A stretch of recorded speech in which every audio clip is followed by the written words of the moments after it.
Hello बच्चों, नमस्कार, good evening. क्या हाल चाल हैं सभी के? उम्मीद करता हूँ बहुत अच्छे होंगे। तो चलिए भाई, शुरुआत करते हैं अपनी क्लास की। परसेंटेज हम लोगों का चैप्टर चल रहा है और लगभग आप ये कह सकते हो कि हम इस चैप्टर को ख़त्म करने के पॉइंट पर हैं और एक या दो क्लास मुश्किल से इसमें और लगेंगी बस, और आपका ये चैप्टर जो है ओवर हो जाएगा। इसके बाद जो हम चैप्टर करेंगे बच्चे, वो होगा आपका प्रॉफिट एंड लॉस, यानी कि लाभ हानि। और वो आप देखेंगे कि कहीं ना कहीं 70 से 80% जो वो चैप्टर है वो आपका परसेंटेज से ही मैच करेगा। तो अगर आप प्रॉफिट एंड लॉस और उसके बाद सिंपल इंटरेस्ट और उसके बाद कंपाउंड इंटरेस्ट, ये 3-4 चैप्टर ऐसे हैं, अगर आप इन पे कमांड बनाना चाहते हैं तो आपको परसेंटेज चैप्टर पर कमांड बनानी पड़ेगी, और ये कंपलसरी है कि कमांड तो बनानी पड़ेगी।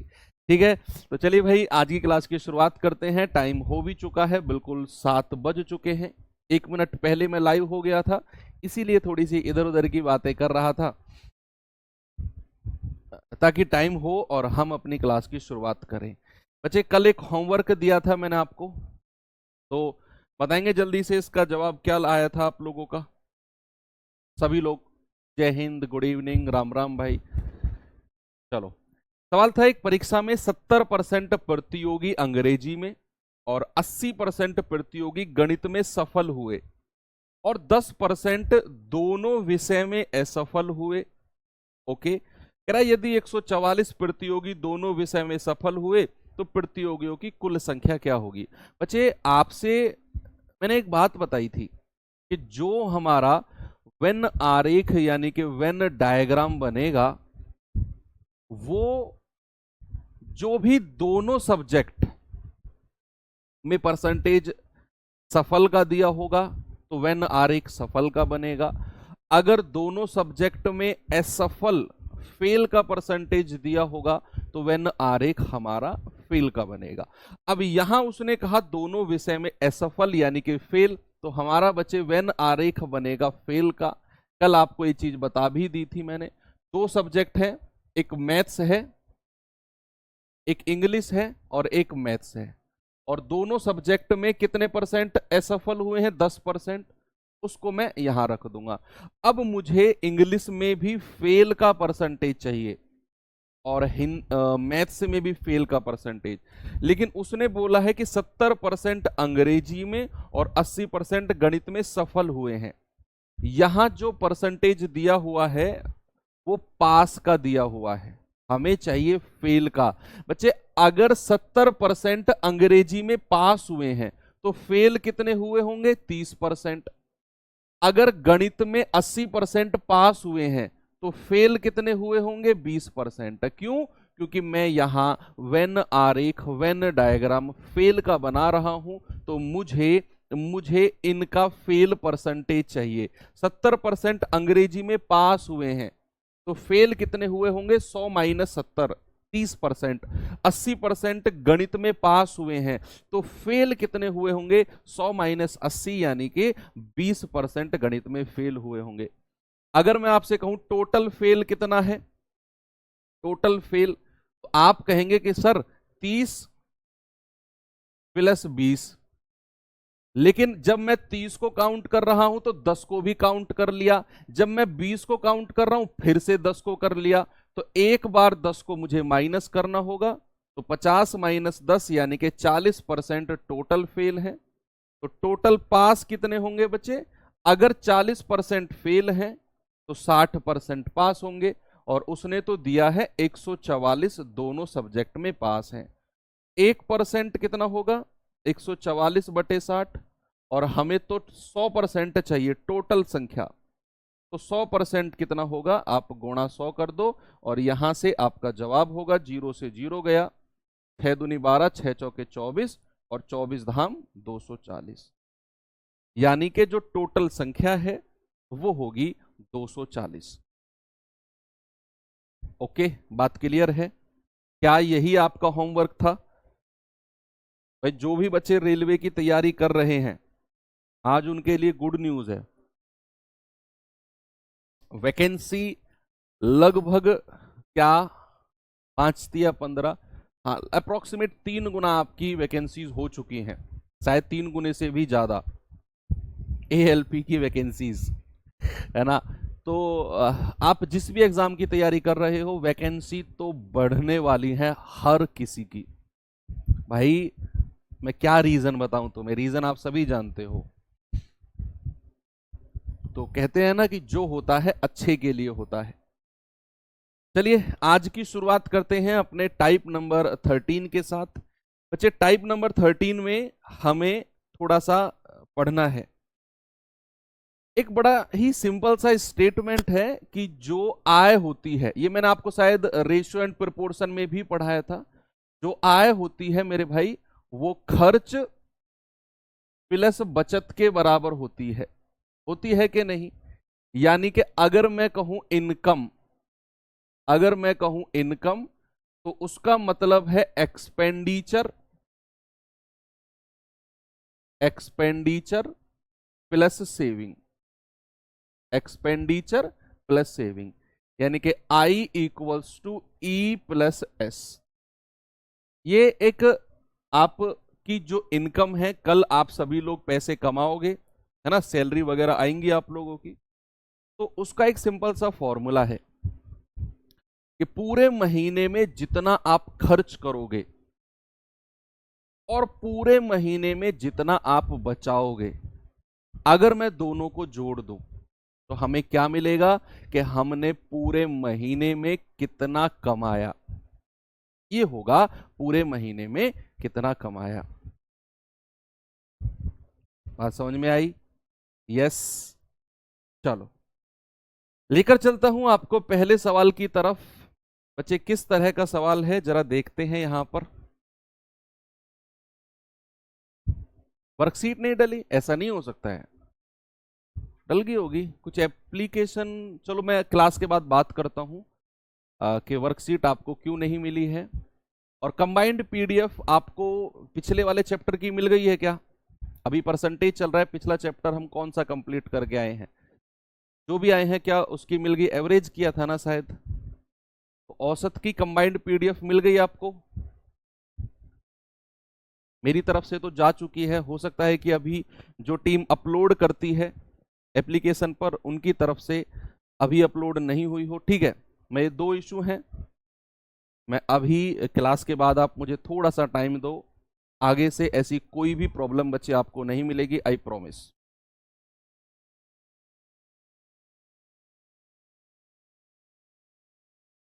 सवाल ने कहा सुधा अपनी आय का 80% खर्च करती है, जब उसकी आय 30% बढ़ जाती है तो वह अपना खर्चा 25% बढ़ा देती है, तो उसकी बचत में क्या हुआ? 50% की वृद्धि हुई, 5% की कमी हुई, 30% की कमी हुई, या फिर 5% की वृद्धि हुई?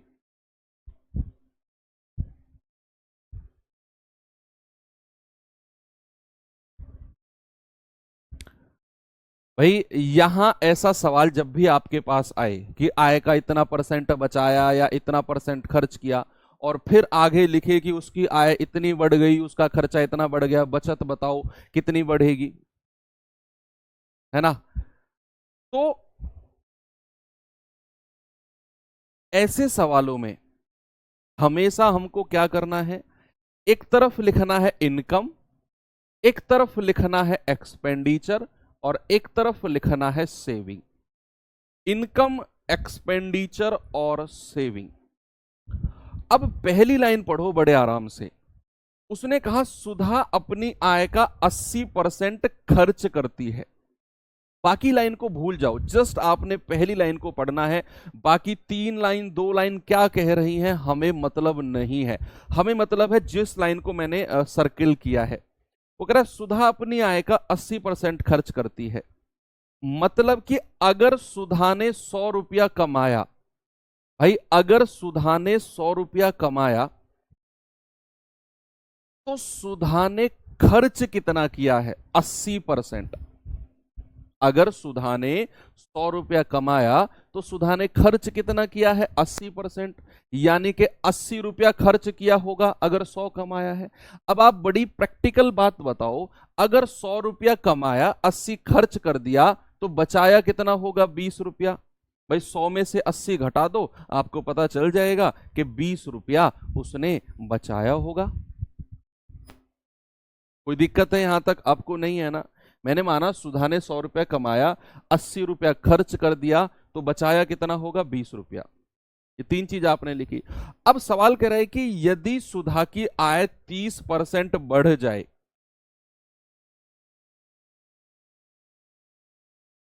जो सुधा की इनकम है वो 30% इंक्रीज हो जाए, तो 100 का 30% अगर मैं बढ़ाता हूं तो बच्चे कितना इंक्रीज होगी?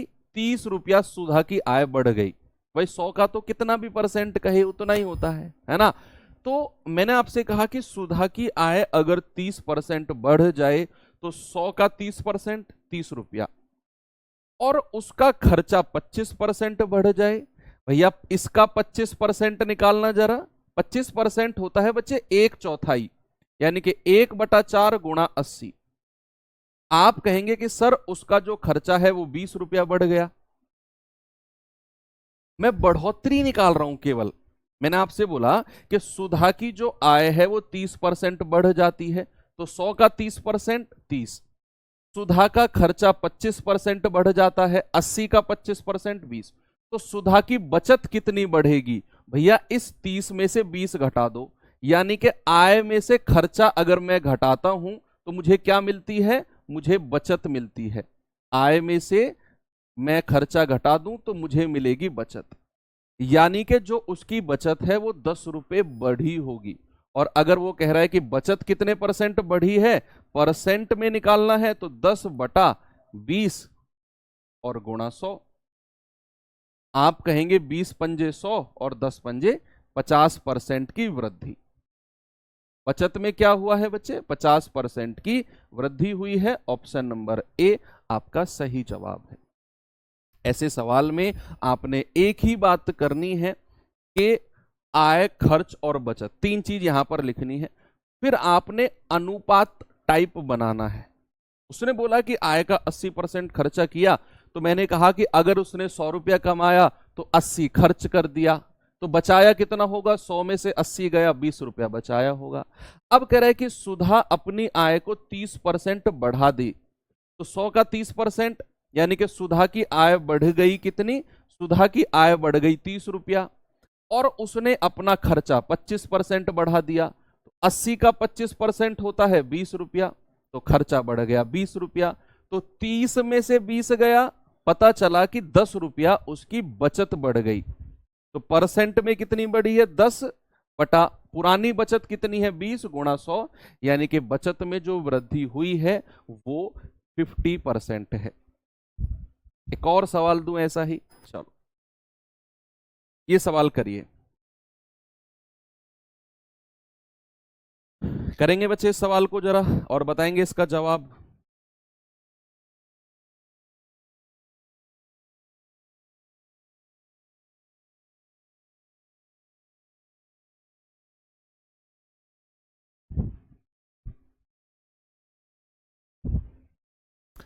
सवाल कह रहा है लकी अपनी आय का 85% खर्च करती है। हमें पहली लाइन से ना आय, खर्च और बचत का अनुपात बनाना होता है। उसने कहा लकी अपनी आय का 85% खर्च करती है। यदि उसके खर्चे में x% की वृद्धि हो, बचत में 60% की वृद्धि हो और आय में 26% की वृद्धि हो, तो x का मान क्या होगा? यानी कि खर्चे में कितने परसेंट की वृद्धि होगी, ये उसने बोला है। तो एक तरफ मैं लिखूंगा इनकम, एक तरफ एक्सपेंडिचर और एक तरफ सेविंग, यानी कि आय, खर्च और बचत। अब सवाल ने कहा कि लकी अपनी आय का 85% खर्च करता है। इसका मतलब है लकी जो है जितना भी कमाती है, लकी ने जितना भी रुपया कमाया उसका 85% खर्च कर दिया। तो सबसे बढ़िया है, मैं मानकर चलता हूं कि लकी ने 100 रुपया कमाया है, अगर 100 रुपया कमाया है तो 85 रुपया खर्च कर दिया। भाई 100 का 85% कितना होता है? 85। अगर 100 कमाया और 85 खर्च कर दिया तो मेरे भाई बचाया कितना होगा? 100 माइनस 85, 15 रुपया बचाया होगा। बड़ी सिंपल सी बात है। अब सवाल ने कहा कि लकी अपने खर्चे में x% की वृद्धि होती है। x का मान हमें नहीं पता। कह रहा है उसकी बचत में 60% की वृद्धि होती है। भाई यहां पर 60% की वृद्धि करना जरा। 60% का फ्रैक्शन क्या होता है? 3/5। और बचत कितनी है? 15। तो 5 तिया 15 और 3 तिया 9, यानी कि उसकी बचत में 9 रुपए की वृद्धि हो गई। उसकी जो बचत है बच्चे उसमें 9 रुपए की वृद्धि हो गई। अब कह रहा है कि उसकी आय में 26% की वृद्धि होती है, यानी कि 100 रुपया अगर उसकी आय है तो उसमें 26% की वृद्धि कर दो तो कितना होता है? प्लस का 26 ही कर दो। अब एक बात बड़ी सिंपल सी बताओ, अगर 26 रुपया सैलरी बढ़ी है और 9 रुपया बचत बढ़ गई तो खर्चा कितना बढ़ा होगा? 26 में से 9 घटा दो। भाई जो आपका बचत हुई है वो आय में से घटा दो। जो भी आपकी इनकम है, मान लो आप महीने के 10,000 कमाते हो और 4,000 बचा लेते हो, तो खर्च कितना करते हो? 10,000 में से 4,000 हटा दो सर, है ना? तो 26 रुपया अगर आय बढ़ी, 9 रुपया अगर बचत बढ़ी, तो 26 में से 9 घटा दो सर, पता चल जाएगा कितना रुपया उसकी खर्चा हुआ है ना?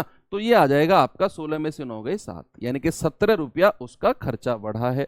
और परसेंट में निकालना है तो 17 बटे और 85 और गुणा 100, तो 17 पंजे 85 और 5 से जाएगा 20 बार, यानी कि मैं कहूंगा कि सर 20% जो है उसका खर्चा बढ़ा है, और यही मेरी x की वैल्यू हो जाएगी।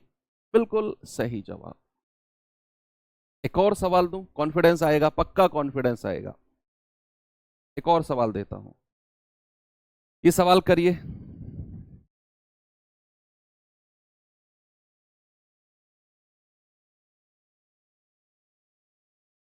अभी तो और 2-3 सवाल हैं, दिमाग में सेट हो जाएगा ये type, don't worry, be happy, है ना?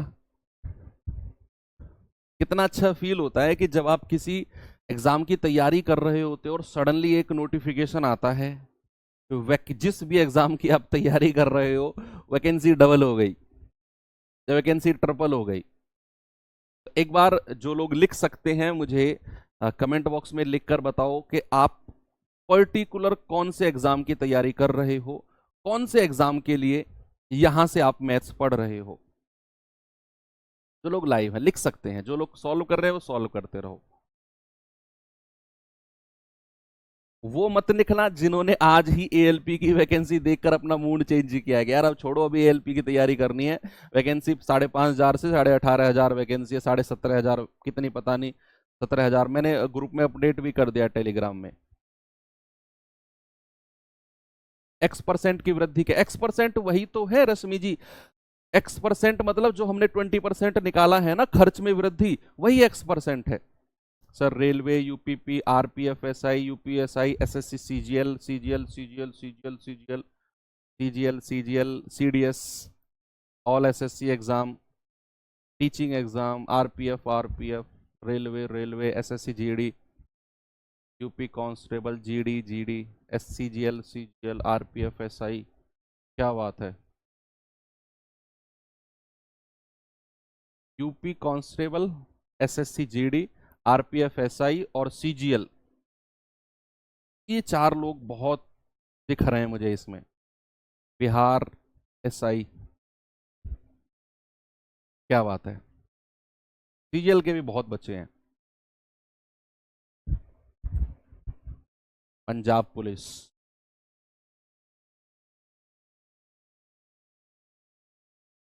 चलो वेरी गुड। करेंगे बच्चे सवाल को। सवाल करें, प्रिया अपनी आय का 15% बचाती है। तो पहली लाइन से तो हमें आय, खर्च और बचत इनके बीच में रिलेशन लिखना है। फिर उसने कहा यदि उसका खर्चा 20% बढ़ता है और उसकी बचत 60% बढ़ती है तो उसकी आय में कितने परसेंट की वृद्धि होगी। बच्चे जल्दी से आप लोग मुझे बता दो। मैं यहां एक तरफ आय, एक तरफ खर्च और एक तरफ बचत, तीन चीज मैंने लिखी।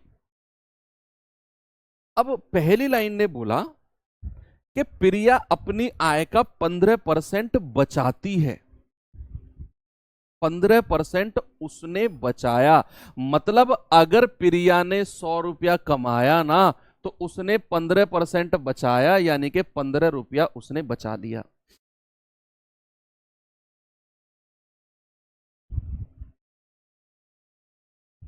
अगर प्रिया ने 100 रुपया कमाया और 15 रुपए बचा लिया, तो बच्चे खर्च कितना किया होगा? 100 में से 15 घटा दो सर, 85 रुपया खर्च किया होगा। तो आय, खर्च और बचत तीनों में हमने रिलेशन बना लिया। अब कह रहा है कि उसका जो खर्चा है ना, वो 20% बढ़ गया। उसका जो खर्चा है वो 20% बढ़ गया। तो भैया इसको 20% बढ़ाओ। 20% का फ्रैक्शन कितना होता है? 1/5। और 85 का तो 5 से जाएगा 17 बार, यानी कि खर्चा बढ़ा है 17 रुपए। कह रहा है उसकी जो बचत है वो 60% बढ़ गई। तो यहां 15 रुपए उसकी बचत है। अगर मैं इसको 60% निकालता हूं तो ये होता है 3/5 और गुणा 15। तो 5 तिया 15, 3 तिया 9, यानी कि बचत बढ़ी है 9 रुपया। अब आप मुझे बताओ, आप एक महीने में 5,000 खर्च करते हो और 35,000 बचा लेते हो, तो आपने कमाया कितना? आप कहेंगे सर 35,000 प्लस 5,000, हमने तो 40,000 रुपए कमाया। यानी कि जब मैं बचत और खर्च दोनों को जोड़ दूं तो मुझे मिलता है कि कितना मैंने कमाया है ना। तो यहां अगर मैं 17 और 9 को जोड़ दूं तो बच्चे मुझे मिलेगा 17 और 9 को जोड़ने पर कि उसने 26 रुपए कमाया होगा। मतलब 26 रुपए उसकी जो इनकम है ना, उसमें इंक्रीमेंट हुआ होगा, बढ़त हुई होगी। और अगर मुझे परसेंट वृद्धि निकालना है तो परसेंट वृद्धि आएगा 26 बटे उसकी ओरिजिनल इनकम है 100 और गुणा 100। तो आप कह देंगे सर 26% की वृद्धि हुई है उसकी आय में, और वो यही आपसे पूछ रहा है। मजा आया? कॉन्फिडेंस बना? क्या मैं आगे चल सकता हूं? एक और सवाल दूं आपको ऐसा ही? चलो एक और सवाल। नहीं, हाँ ये सवाल करिए।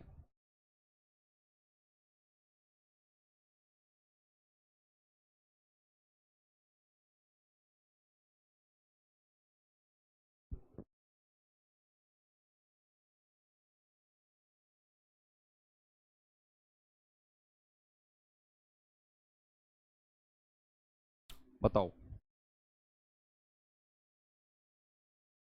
सवाल कह रहा है खर्च और बचत का अनुपात 3:2 है। खर्च और बचत का, यदि आय में 15% की वृद्धि हो, बचत में 6% की वृद्धि हो, तो उसके खर्चे में कितने परसेंट की वृद्धि होनी चाहिए? अब यहां सवाल थोड़ा सा अलग है, थोड़ा सा। यहां आप दिमाग लगाओ। यहां पहली लाइन में उसने रेशियो दे दिया खर्च और बचत का, और फिर वो परसेंटेज में बढ़ा रहा है कि आय में इतने परसेंट बढ़ी, बचत इतने परसेंट बढ़ी, तो खर्चा कितने परसेंट बढ़ेगा। इस तरह से उसने सवाल बनाया। लगाओ दिमाग इसमें बच्चे।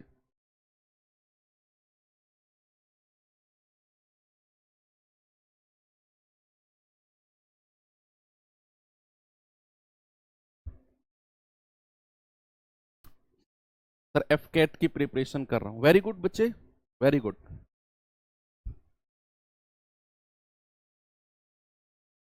एफ कैट में एसएसबी के लिए 2 बार मेरी भी कॉल आई थी। उस टाइम पर सीजीएल में कुछ ऐसा हुआ था कि 2018 का मैंने फर्स्ट टाइम सीजीएल दिया था, वहाँ मैं बिजी था उस टाइम। और जब दूसरी बार कॉल आई तो मैं 2019 के सीजीएल में, मतलब लगभग एग्ज़ाम नज़दीक ही थे, और वो लोग एसएसबी के लिए बुला रहे थे साउथ में। मेरी तैयारी भी नहीं थी एसएसबी की, मैं आपको सच बताऊं। मैंने तो जस्ट अपनी सीजीएल की प्रिपरेशन से ही एफ कैट का एग्ज़ाम दिया था, वो निकल गया था। और फिर मैंने वो डिसीजन त्याग दिया कि जब एसएसबी की तैयारी भी नहीं है और फिर अगर वहाँ चले गए तो ये एग्ज़ाम छोड़ना पड़ जाएगा सीजीएल का, जिसमें ज़्यादा चांस है, फिर मैंने वो प्रेफरेंस चूज करना ज़्यादा अच्छा समझा।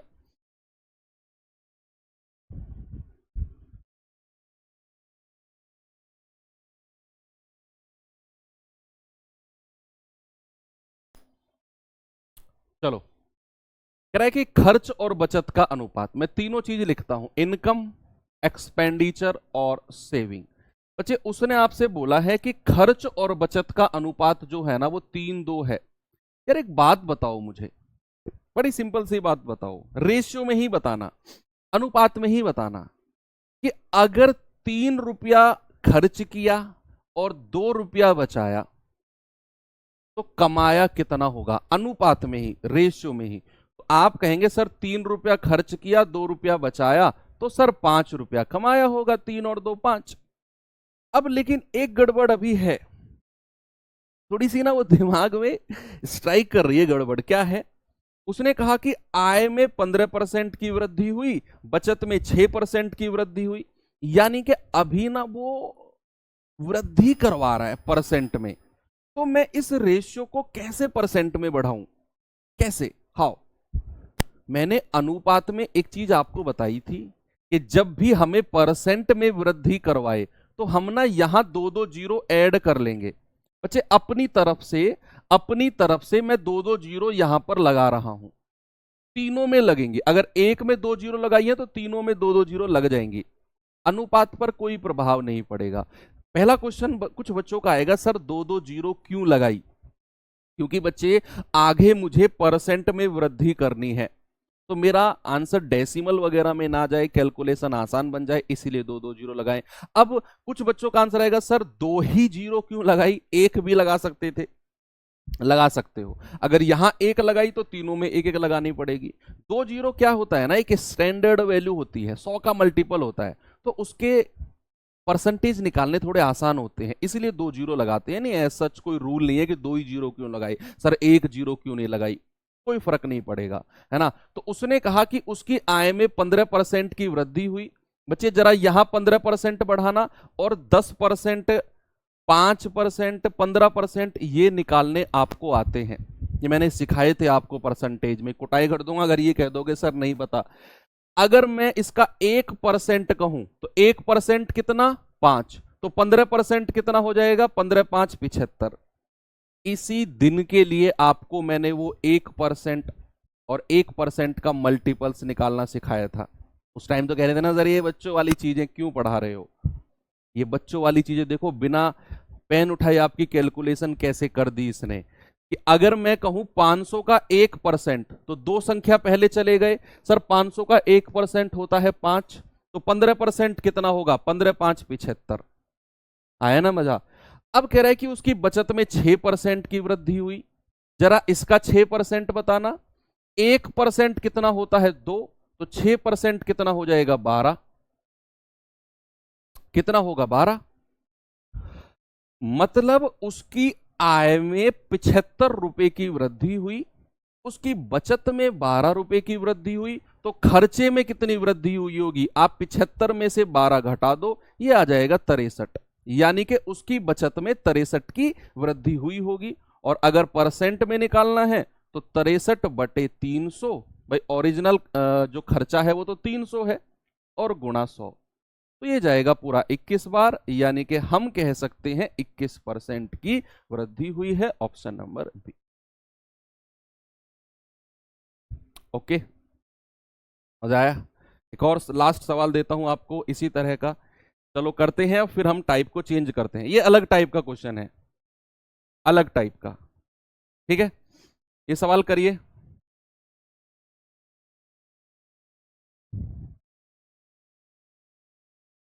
बताओ। तो उसने कहा मेरे खर्चे और बचत का अनुपात है 3:4, यदि यह अनुपात 4:3 करना हो तो खर्च में कितने परसेंट की वृद्धि करनी होगी। आसान क्वेश्चन है, बहुत आसान है। देखो उसने बोला है कि खर्च और बचत का रेशियो, एक्सपेंडिचर और सेविंग का रेशियो कितना है, 3:4।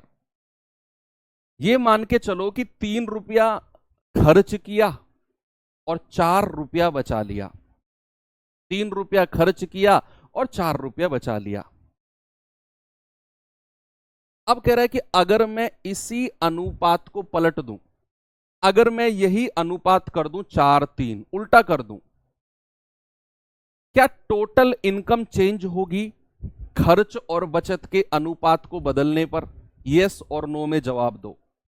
भाई ये बताओ, मैं महीने में 30,000 कमाता हूं और मैं 10,000 बचाता हूं और 20,000 खर्च करता हूं। अगर मैं ये उल्टा कर दूं कि 10,000 खर्च करने लगूं, 20,000 बचाने लगूं, तो क्या मेरी टोटल इनकम चेंज हो जाएगी ऐसा करने पर? नहीं होगी सर। कहां चेंज होगी? भाई आप रेशियो को ही तो उल्टा कर रहे हो। जितना पहले बचा रहे थे अब उतना खर्च कर रहे हो, और जितना पहले खर्च कर रहे थे अब उतना बचा रहे हो। ऐसा करने पर टोटल इनकम, कुल आय थोड़ी चेंज हो जाएगी, वो तो सेम रहेगी।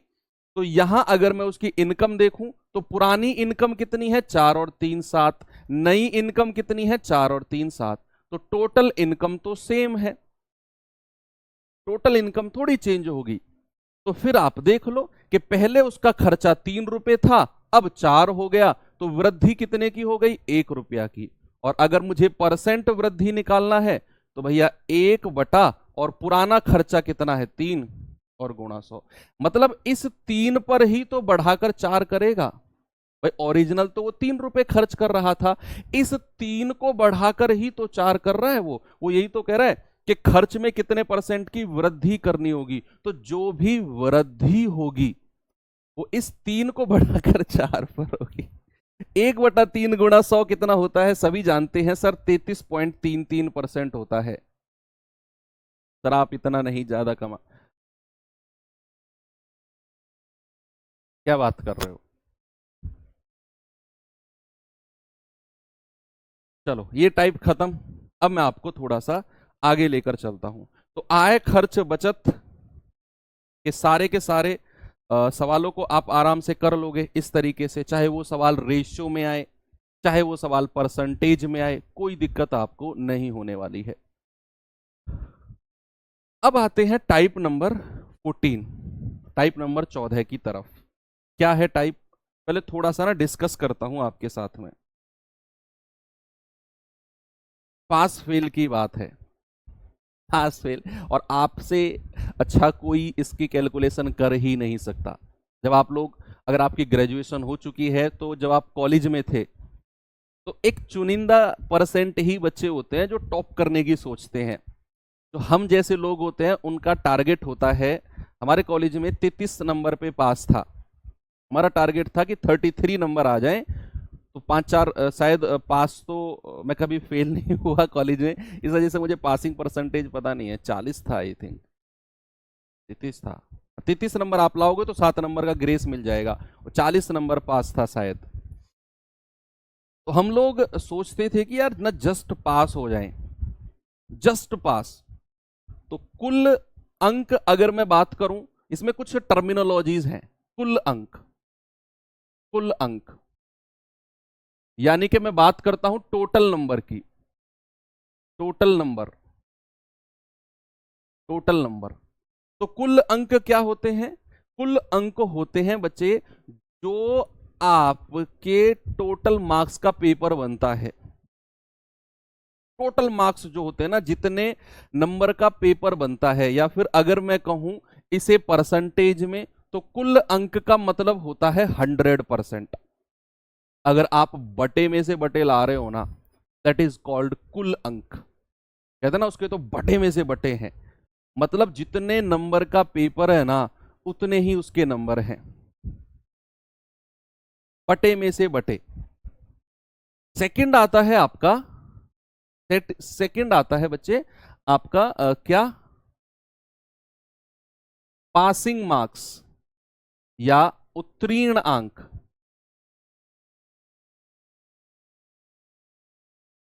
उत्तीर्ण अंक, भाई देख लेना ठीक लिखा है क्या मैंने? उत्तीर्ण अंक यानी कि पास मार्क्स, पास मार्क्स, ठीक है। पास मार्क्स, अक्सर लोग इसे पासिंग मार्क्स बोलते हैं मैथ्स की लैंग्वेज में, लेकिन नीट।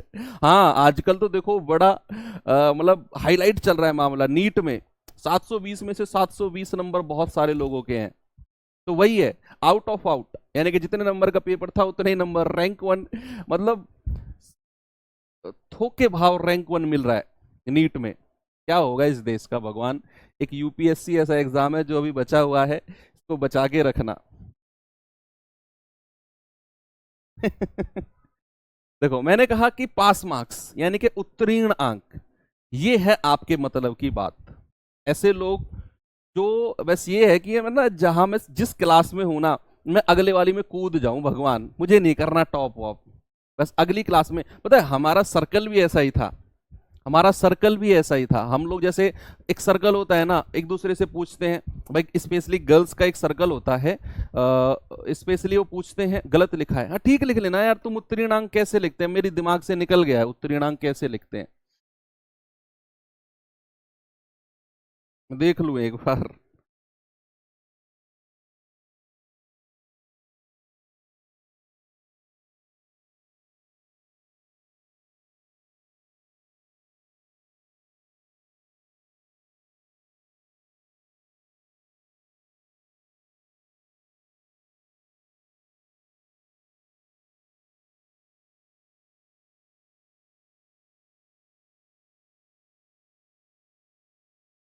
ठीक है भाई, चलो आगे बढ़े।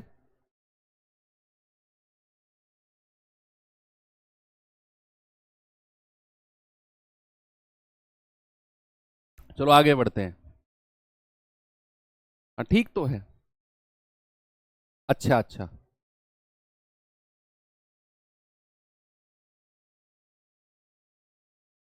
अब ठीक है।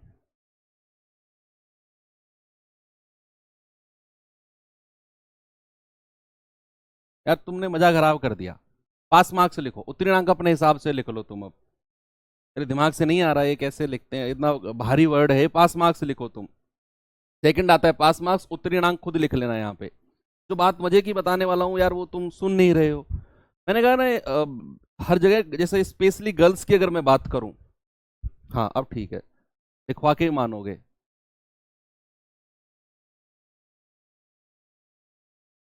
ठीक है। तो वो लोग क्या करते हैं, जैसे कोई रिजल्ट आया तो लोग बात करते हैं कि तुम्हारे कितने परसेंट आए, तो होता है 80%, तुम्हारे कितने परसेंट आए 90%, तुम्हारे कितने 95%। लेकिन हमारा ग्रुप ऐसा था, आपका भी ऐसा ही होगा कुछ लोगों का। हम लोग ये पूछते थे कि कितने में फेल हुए, कितने में रह गया भाई, यार 2 में रह गया, कितने में रह गया यार, यार 3 में रह गया। वो लोग परसेंटेज तक तो पहुंच ही नहीं थी, मतलब हम लोगों की औकात ही नहीं थी कि हम परसेंटेज के बारे में डिस्कशन करें। पाप लगेगा अगर हम परसेंटेज का पूछ लेंगे, हम ये पूछते थे कितने में रह गया। मतलब हमारा टारगेट होता था केवल पास मार्क्स, यानी जस्ट जितना गवर्नमेंट ने डिसाइड कर रखा है ना, इतने नंबर लाओ और अगली क्लास में पहुंचो, हमें उतना ही नंबर टारगेट करना है बच्चे। दैट इज कॉल्ड आपका पास मार्क्स, यानी कि जितने नंबर पे काम बन जाए, that is called pass marks. अब मुझे एक बात बताओ आप, कि मान लो किसी परीक्षा में फॉर एग्जाम्पल किसी परीक्षा में पासिंग नंबर जो है ना, पासिंग नंबर 40 है, ये आपके पास मार्क्स है। यानी कि इतने नंबर अगर आप लाओगे, आप पास हो जाओगे ना, आप पास हो जाओगे। अगर एक बच्चे के मान लो 32 नंबर आए हैं, एक स्टूडेंट के 32 नंबर आए हैं, तो आप जरा मुझे बताना कितने नंबर से वो फेल हो गया, कितने नंबर से वो फेल हो गया। तो आप कहेंगे सर 40 नंबर तो जस्ट पासिंग नंबर है, अगर 32 नंबर उसके आए हैं ना, तो 40 में से 32 नंबर आप घटाओगे तो आप कहोगे कि सर 8 मार्क्स से फेल हो गया, 8 मार्क्स से क्या हो गया, फेल हो गया, फेल हो गया। ठीक है। एक स्टूडेंट तो ये है, दूसरा स्टूडेंट है बच्चे जिसके नंबर है मान लो 52, जिसके नंबर है 52। अब ये सवाल से ही मतलब है इनका जो मैं आपको बता रहा हूं। एक स्टूडेंट है जिसके नंबर है 52, अगर मैं कहूं ये कितने नंबर से पास हुआ है, कितने नंबर से पास हो गया, देखो अगर बात ये कही जाएगी ना कि कितने नंबर से फेल हो गया, तो भी हमारा टारगेट पासिंग नंबर रहना चाहिए, उसमें से घटा दो। अगर हमसे ये पूछ रहा है कितने नंबर से पास हुआ है या फिर कितने नंबर पासिंग से उसके ज्यादा हैं, तो भी हम अपना डिफरेंस यहीं देखेंगे, यानी कि 52 माइनस 40 हम कहेंगे 12 नंबर से या 12 मार्क्स से पास हो गया, पास हो गया, हो गया। जितने नंबर उसके पासिंग से ज्यादा है ना, उतने नंबर से वो पास हो गया। तो हमारा जो टारगेट है वो जस्ट हमारा पासिंग नंबर रहना चाहिए। कम है तो उतने नंबर से फेल हो गया, ज्यादा है तो उतने नंबर से पास हो गया। हमारा सेंटर पॉइंट क्या होना चाहिए, केंद्र क्या होना चाहिए, पास मार्क्स। ओके। ऐसे ही परसेंटेज में भी करना है कि मान लो कुछ परसेंटेज पासिंग मार्क्स हैं, किसी के कम परसेंट आया तो जितना डिफरेंस है उतने परसेंट से फेल हो गया, किसी के ज्यादा परसेंटेज आए तो जितना डिफरेंस है उतने नंबर से वो पास हो गया। ठीक है, परसेंटेज में भी यही सीन चलना है। तो चलो अब मैं आपको लेकर चलता हूं सवाल की तरफ। एक बार देखेंगे बच्चे इस सवाल को और बताएंगे इसका जवाब क्या है।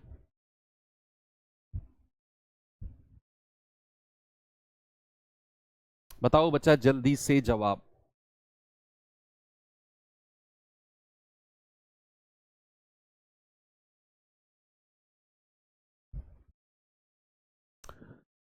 सवाल कह रहा है किसी परीक्षा में उत्तीर्ण होने के लिए टॉनी को न्यूनतम 40% अंक चाहिए।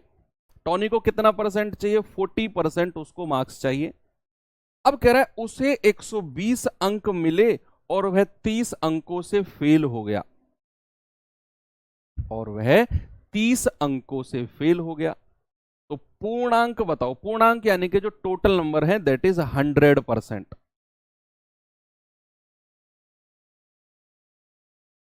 बताइए।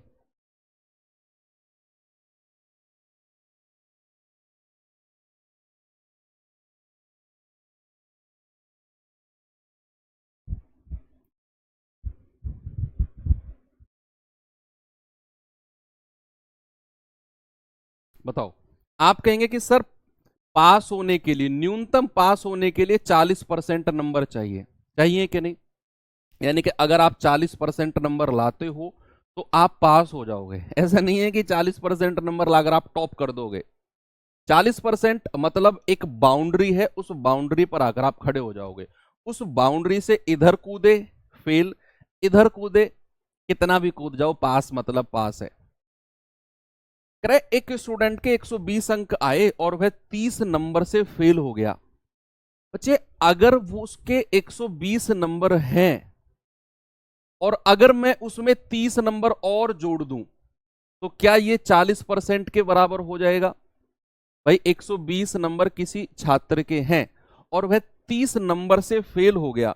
अभी अभी मैंने आपको बताया कि 30 नंबर से फेल हो गया, इसका मतलब क्या है? मतलब उसके पासिंग नंबर से 30 नंबर कम रह गए। ये है इस बात का मतलब कि 30 नंबर से फेल हो गया। तो 120 में अगर मैं 30 नंबर और उसको दिलवा दूं जुगाड़ से, मान लो सवाल में दिलवा रहे हैं, 120 नंबर तो उसके पास है, अगर जुगाड़ से 30 नंबर और दिलवा दें तो क्या वो पास हो जाएगा?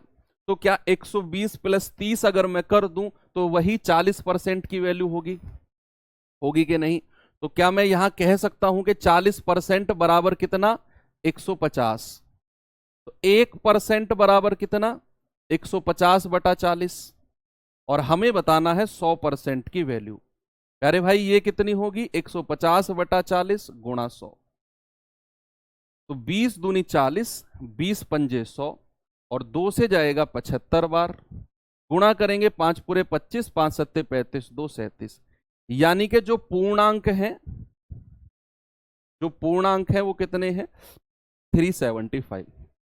पूर्णांक मतलब 100%। अगला सवाल, ये सवाल करिए जरा।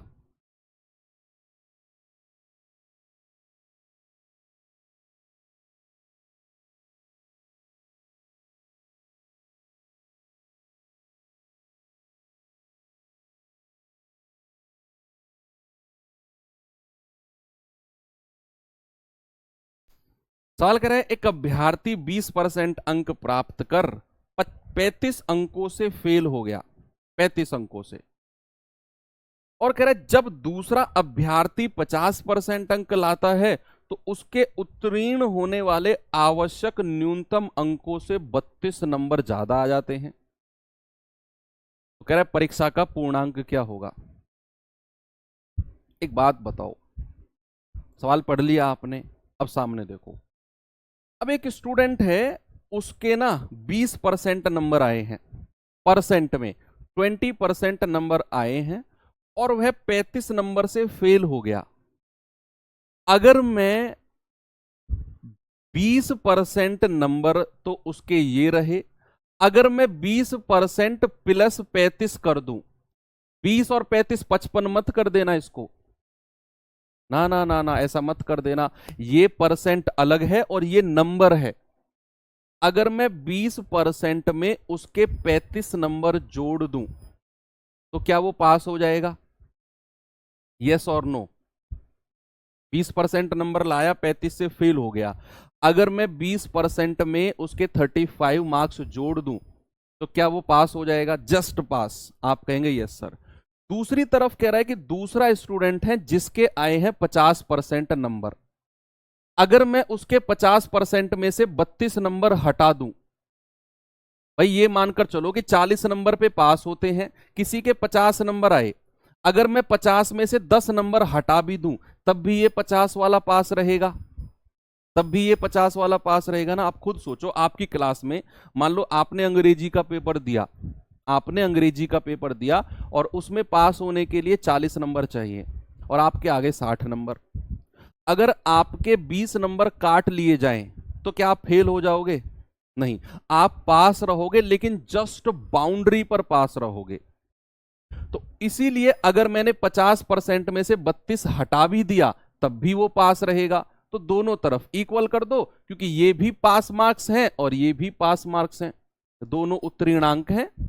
भाई ये भी उत्तीर्ण अंक, ये भी उत्तीर्ण अंक, दोनों तरफ इक्वल कर दो। अब यहां से आप क्या करेंगे, ये 20% उधर जाकर 50 में से घटेगा तो 30%, और ये माइनस का 32 इधर आकर 35 में जुड़ेगा, ये आएगा आपका 67। तो 1% का मतलब कितना है? 1% का मतलब है 67/30, और हमें तो बताना है 100% का मान। तो 100% कितना हो जाएगा? 67/30 गुणा 100। आप कहेंगे सर 670/3, यानी कि जो पूर्णांक है वो 670/3 है। इस सवाल को आप एक और तरीके से कर सकते हो, एक और तरीके से। कैसे? मैं आपको बताता हूं। क्या है दूसरा तरीका? कि आप एक तरफ तो परसेंटेज लिखो, आप एक तरफ तो परसेंटेज लिखो 20%, और कितने नंबर से फेल हो गया? 35 से। एक तरफ परसेंटेज लिखो 50%, और कितने नंबर ज्यादा लेकर आया है? 32। एक तरफ परसेंटेज, एक तरफ नंबर, आपने यही करना है। फिर आपने क्या करना है कि इनका तो डिफरेंस ले लो, अंतर, इनका तो डिफरेंस कितना आएगा? 30, और इनका योग, नंबर का योग, ये कितना आएगा? 67। परसेंटेज का तो डिफरेंस और जो नंबर है इनका योग, और दोनों को इक्वल कर दो, दोनों को इक्वल कर दो, यानी कि 30% बराबर 67, 1% बराबर 67/30, तो 100% बराबर कितना हो जाएगा? 67/30 गुणा 100। आप कहेंगे 670/3। ऑप्शन नंबर बी बिल्कुल सही है। ऐसा भी आप कर सकते हो कि एक तरफ परसेंटेज, एक तरफ नंबर, परसेंटेज का डिफरेंस, नंबर का योग, और 30% बराबर 67, 1% 67/30, 100% आपका इतना आ गया। ओके। और ये आपका पिछला मेथड था जहां आपने उत्तीर्ण अंक को बराबर कर दिया, मतलब वही है, सेम मतलब है, सेम मतलब है।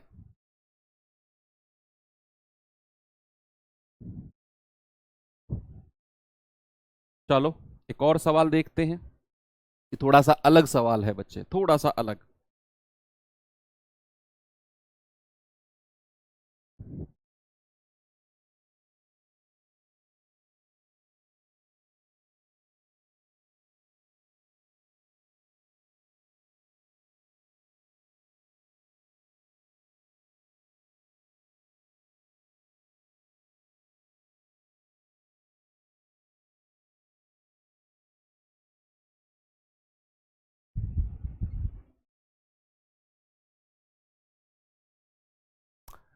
सवाल कह रहा है एक परीक्षा में एक विद्यार्थी ने 30% अंक प्राप्त किए और वह 25 अंकों से असफल हो गया, फेल हो गया।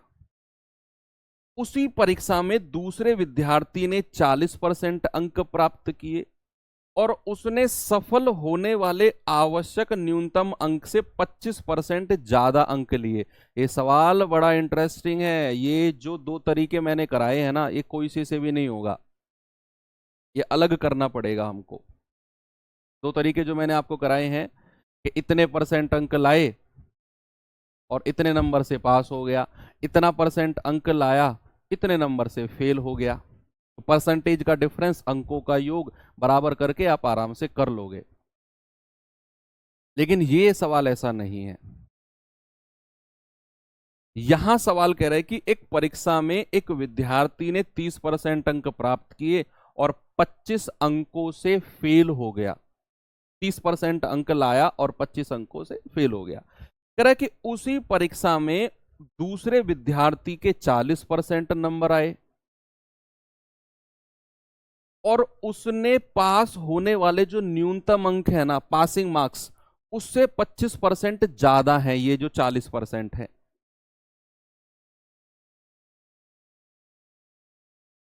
अब कह रहा है बताओ परीक्षा में पास होने के लिए कितने अंक चाहिए, बताओ।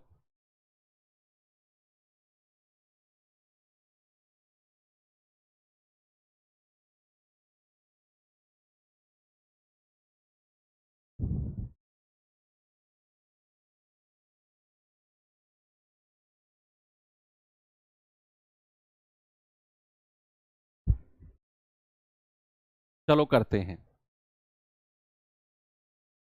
भाई। सवाल है कि 30% अंक एक विद्यार्थी के आए और अगर वह 25 अंकों से फेल हो गया, अगर मैं उसके 25 अंक और दे दूं उसे, 30% अंक लाकर 25 अंकों से फेल हो गया, अगर मैं उसको 25 अंक और दे दूं तो क्या वो पास हो जाएगा? ठीक है, इसको एक साइड में रख दो। अब कह रहा है कि 40% आए हैं दूसरे वाले के, और जो दूसरा वाला है ना, उसके न्यूनतम पासिंग अंक से 25% ज्यादा है। पासिंग अंक से 25%। अगर मैं मानकर चलूं कि पासिंग अंक तो यही है भैया, यही तो उसके पासिंग अंक है, 30% प्लस 25, यही तो उसके पासिंग नंबर हैं। तो दूसरा विद्यार्थी जिसके 40% नंबर आए हैं, उसके नंबर 30% प्लस 25, इससे कितना परसेंट ज्यादा है? 25%। और अगर 25% ज्यादा है तो कितना परसेंट होंगे? 125%। ये मैंने यहां समीकरण बना दिया। फिर से सुनो मेरी बात। एक स्टूडेंट है, उसके 30% अंक आए, 25 नंबर से फेल हो गया। अगर मैं कहूं कि 30% प्लस 25, ये उसके नंबर पास वाले हो जाएंगे, पासिंग नंबर हैं कि नहीं, इतने नंबर पे पास होगा कि नहीं? आप कहेंगे सर बिल्कुल हो जाएगा। अब कह रहा है जो दूसरा स्टूडेंट है जिसके आए हैं 40% अंक, जिसके 40% अंक आए हैं, उसके सफल होने वाले आवश्यक न्यूनतम अंक से 25% ज्यादा है।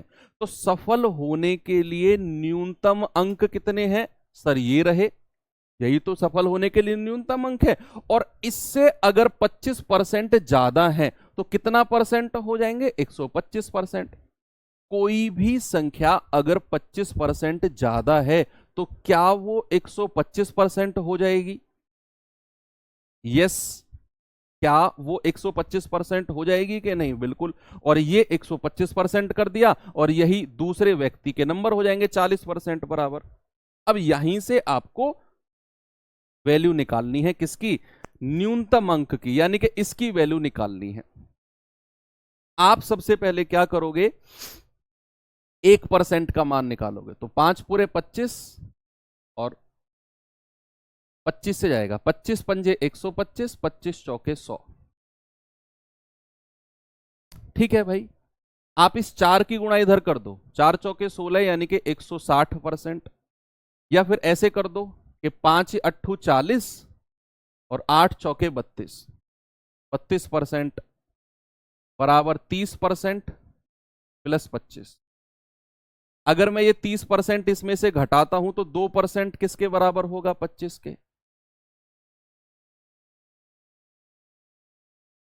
क्या 2% 25 के बराबर है? अगर मुझसे वो पूछने लगा कि पूर्णांक कितने हैं, पूर्णांक यानी कि टोटल कितने नंबर का पेपर है, तो मैं यहां 100% की वैल्यू निकालूंगा। लेकिन उसने पूर्णांक पूछा ही नहीं, उसने पूछा है पास होने के लिए न्यूनतम पासिंग नंबर कितने हैं। तो हमें निकालना है 30% प्लस 25 का मान। तो 30% की वैल्यू निकालो। 1% का मतलब कितना है? 25/2। तो 30% का मतलब कितना हो गया? आप कहेंगे 25/2 गुणा 30, ये जाएगा 15 बार। 15 5 75, 15 दूनी 30 और 7 37। यानी कि 30% का मतलब है 375। तो पासिंग नंबर कितने आ गए? आप 375 में 25 जोड़ दो, ये वाला 25। सर 400 नंबर हैं जो पास होने के लिए चाहिए, ऑप्शन नंबर ए। नंबर से परसेंट कैसे काटा? नहीं, नंबर से परसेंट नहीं काटा, ये जो 5 है ना, इससे मैंने 40 को काटा है। परसेंट तो एज इट इज अपनी जगह पे है, परसेंट तो अपनी जगह पे है। 5 से काटा है 8 बार और 8 चौके 32। परसेंट को नहीं छेड़ा मैंने, वो तो अपनी जगह पे परसेंट इज परसेंट। अगर वो आपसे पूछने लगता कि टोटल कितने नंबर का पेपर है, तो मैं यहीं से कह देता 2% इतना, 100% कितना होगा, फिर मुझे ये करने की जरूरत नहीं पड़ती। और इस सवाल पे स्टार लगा लेना बच्चे, अल्टीमेट क्वेश्चन है, बहुत अल्टीमेट सवाल है। आप इसे ऑप्शन से भी कर सकते हो। कैसे? जरा देखते हैं। बाय ऑप्शन कैसे कर सकते हैं हम इसे? मैं ये सब रफ कर रहा हूं, सब रफ कर रहा हूं। मैं मान रहा हूं कि उसके जो पासिंग नंबर है ना, जो उसने पूछा है पास होने के लिए नंबर, मैंने मान लिया कि उसके पासिंग नंबर जो है ना वो 400 है। उसके पासिंग नंबर 400 हैं, मान लिया मैंने। अब सवाल ने कहा कि वह व्यक्ति 30% नंबर लाया और 25% से फेल हो गया, और जब 40% लाया है तो पासिंग होने वाले नंबर से 25% ज्यादा है। अगर मैं 400 का 25% ज्यादा करूं तो कितना परसेंट करना पड़ेगा? 125%। तो ये हो जाएगा 500। यानी कि जो दूसरा व्यक्ति है ना, जिसके 40% नंबर आए हैं, जो दूसरा व्यक्ति है जिसके 40% नंबर आए हैं, उसके नंबर 500 के बराबर हैं। 40% बराबर कितना? 500। क्यों? क्योंकि उसके नंबर पास होने वाले अंक से 25% ज्यादा थे, और पास होने वाले अंक मैंने माने 400। 400 से 25% ज्यादा यानी कि 500। तो दूसरे वाले के जो अंक हैं बच्चे, वो 40% किसके बराबर हो जाएंगे? 500 के बराबर। अभी मैं कंडीशन चेक करूंगा, तो मुझे 30% का मतलब बताओ कितना होगा? 1% बराबर कितना है? 500/40। तो 30% किसके बराबर होगा? तो 500/40 और गुणा 30। जीरो से जीरो गया, 125 बार जाएगा, और 125 तिया 375। कितना है बच्चे? 375। यानी कि एक दूसरा स्टूडेंट जिसके आए हैं 375 अंक, 30% का मतलब है ये पहला वाला स्टूडेंट हो गया, पहला, ये दूसरा है। तो जो पहले वाला स्टूडेंट है उसके आए हैं 375 अंक, और सवाल कह रहा है कि वह 25 नंबर से फेल हो गया। तो भाई पास होने के लिए नंबर कितने चाहिए थे? 400। पहले वाले के आए हैं 375, भाई साहब 25 नंबर से फेल हो गया, देख सकते हो। मतलब ये कंडीशन जो मैं लगा रहा हूं ये बिल्कुल सही है, ऑप्शन नंबर ए। ऑप्शन से ऐसे आप कर सकते हो। मुझे लगता है कि ऑप्शन से जो बेस्ट है वो ये तरीका है। एक बार आप ये इक्वेशन समझ गए तो सवाल आराम से हो जाएगा। बड़ा अल्टीमेट लेवल का सवाल है। चलो 2 सवाल और बचे हैं इस टाइप के, ये और कर लेते हैं। ऐसे सवाल तो आई थिंक मैंने आपको एलिगेशन मेथड में कराए थे, मिक्सचर एंड एलिगेशन मेथड में ऐसे सवाल मैंने कराए थे आई थिंक आपको। 125/100 समझ में नहीं आया। एक बात बताओ पंकज, अगर किसी संख्या को 10% बढ़ाया गया तो वो कितने परसेंट हो जाएगी? परसेंटेज में शुरू में नहीं बताई ये बात क्या मैंने आपको? अगर किसी संख्या को 10% बढ़ाया गया तो कितने परसेंट हो जाएगी? आप कहेंगे सर 110% हो जाएगी। ऐसे ही अगर किसी संख्या को 25% बढ़ाया जाए तो वो कितने परसेंट हो जाएगी? 125% नहीं हो जाएगी। और 125% का मतलब है 125/100। बस।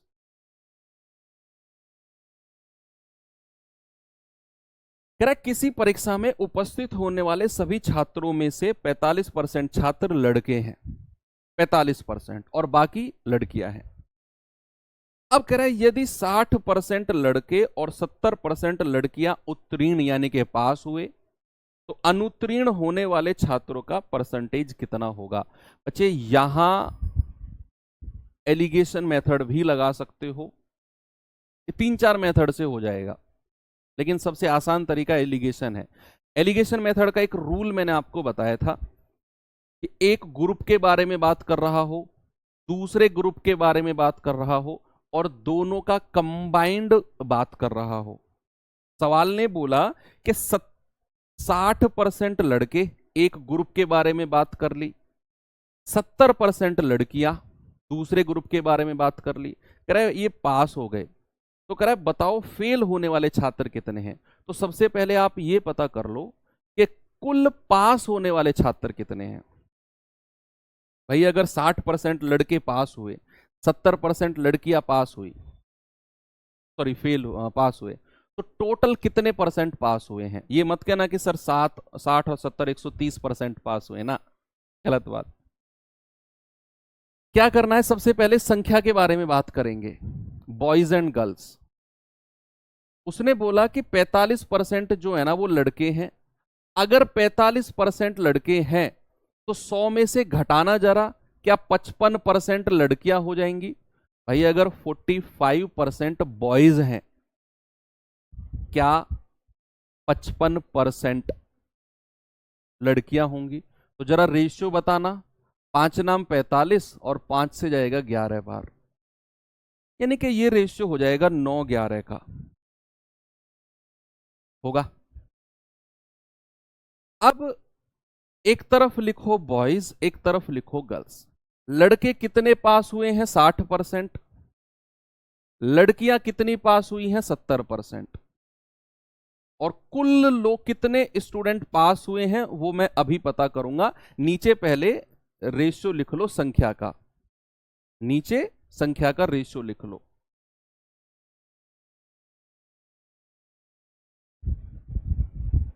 लिख लिया आपने? ठीक है।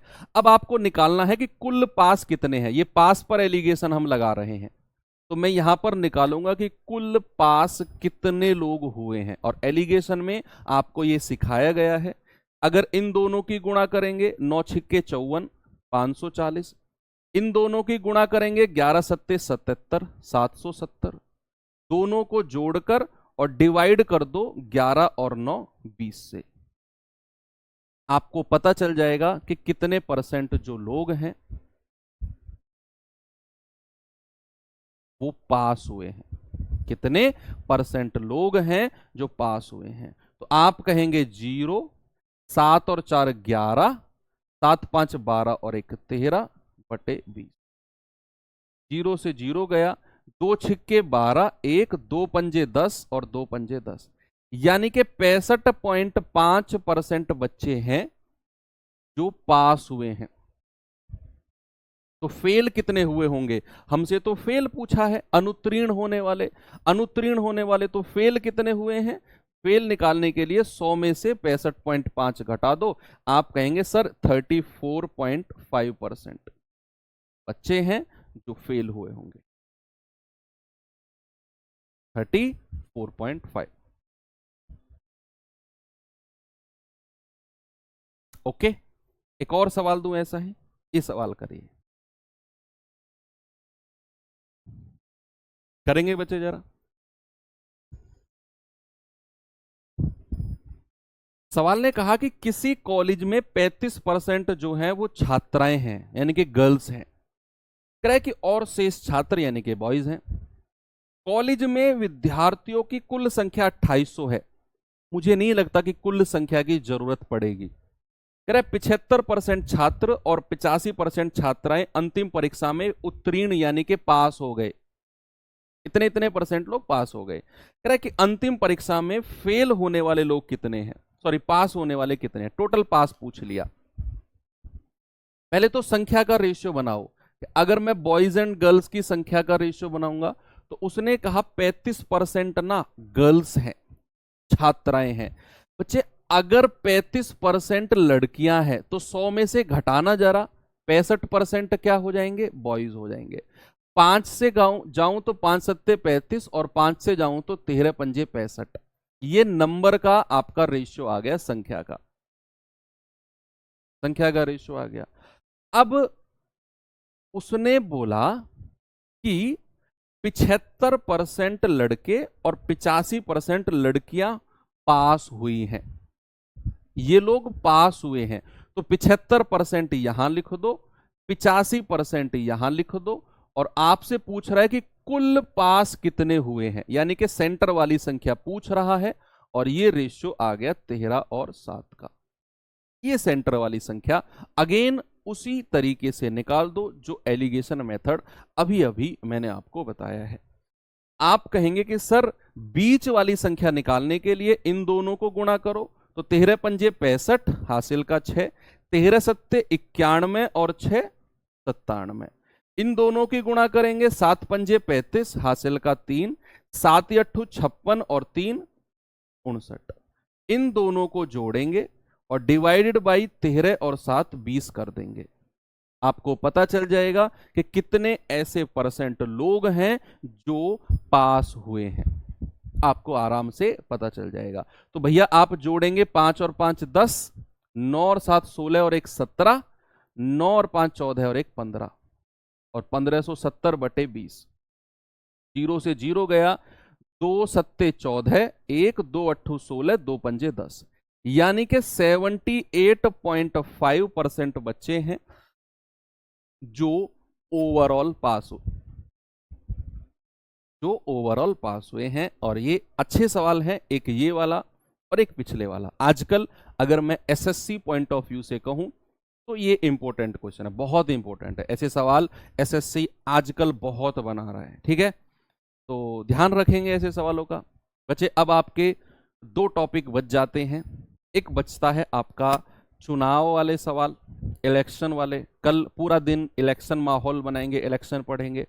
टाइम बचा तो एक जो हमारा लास्ट टॉपिक है वो है जो हमारा सूखे फल ताजे फल वाला जो है कॉन्सेप्ट, 10 मिनट का है वो। और फिर मिसलेनियस यानी कि विविध की मैं एक अलग से ही क्लास आपकी करा दूंगा, 1.5-2 घंटे की। सैटरडे में वो मैं आपकी 1.5-2 घंटे की विविध की क्लास करा दूंगा, कोई प्रॉब्लम नहीं है, ठीक है। जिसमें हम हाई से हाई लेवल के क्वेश्चन जितने भी आज तक पूछे गए हैं, टॉप मोस्ट क्वेश्चन लेवल के हिसाब से, वो सारे मैं आपको मिसलेनियस में करा दूंगा। ओके बच्चे, ठीक है। तो परेशान होने की बिल्कुल भी जरूरत नहीं है। कल से हम अपना 15th टाइप शुरू करेंगे और ये 15वां जो टाइप है कंप्लीट इलेक्शन वाला है, चुनावी माहौल कल रहेगा। तो मिलते हैं कल के सेशन में। थैंक यू, बाय बाय, जय हिंद।